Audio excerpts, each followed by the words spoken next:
చేద్దాం అనుకుంటాను. దాని ప్రకారం వీలు రాయాలి అంతే. అంతే కదా? అంతే. ఆ మాట చెప్పొచ్చు కదా. నా ఆస్తి ఎవరెవరు పంచాలో చెప్తాను.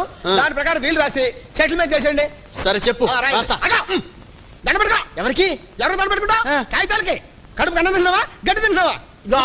ఆస్తి పంపకాలు చేస్తుంటే మధ్యలో దండ పెట్టుకుని రాస్తాను. ఇగో నువ్వు నోరు పరుస్తున్నావు. అంబాజీపేటలో 5 ఎకరాల కొబ్బరి తోట, 2 ఎకరాలు మా అబ్బాయికి, 3 ఎకరాలు మా ఆవిడకి. మా ఆవిడకి. మీ ఆవిడకి? మా ఆవిడ కాదు.